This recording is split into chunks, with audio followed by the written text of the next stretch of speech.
name is Shari, and I've probably been at City Life now for about 7 years. I went to City Life at our old church, and then I moved to St. Louis to be by my grandkids for a couple years, and I came back here. In our old church, we had a huge ministry with Mel Trotter. At that time, it was a 3-year program, and they were dealing with drug and alcohol abuse. We had 3 of our longtime City Lifers graduate from that program. Diana Garrett, Trudy Brenner, and Sharon Williams all came from that program, and so I was involved in that ministry at our old church. And when I came back, Adam asked me if I would consider picking up the girls from Mel Trotter and taking them to church every week.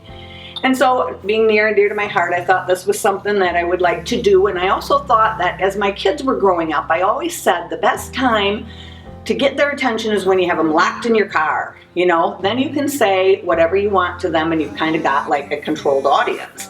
So I felt that giving these girls from Mel Trotter a ride to church also gave me the opportunity to tell my testimony when they were in the car with me. And then Christy asked me a few weeks ago how I would feel about going down to Mel Trotter and having a meal with them and building our relationship down there and the fellowships with those girls. So I have been doing that, and that has been making an amazing difference because we reach the women that we don't reach here at church on a weekly basis.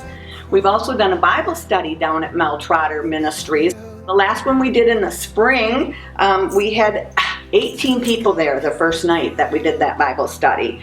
We developed a sisterhood with these girls over that week that you see few small groups develop that kind of sisterhood. We had God answering prayers about jobs, about homes, about cars, about family relationships. And it was amazing to see God working here. One of the things that I really love about this ministry is that the women of Mel Trotter are absolutely positively sure that their very existence depends upon God. But they struggle with their self-worth in that. And when Becca asked me about this and said we were going to do Isaiah 43, I looked at this, and I have in my Bible what I call verses. Some of them are underlined, some of them are highlighted in one color, some in 2 or 3, and the starred ones are the ones that I think God really wants to get my attention with. And in this chapter there were 3 starred verses.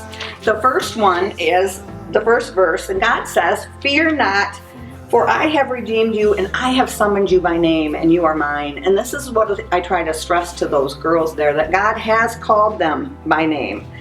He talks again in verse 18 and 19, to forget the former things. Do not dwell on your past, for he is making a way in the desert. And that is exactly what he's doing with these women, is that you get to see the rebuilding process. You get to see your faith in action. You will always, always, always receive more than you will ever give in a ministry to God.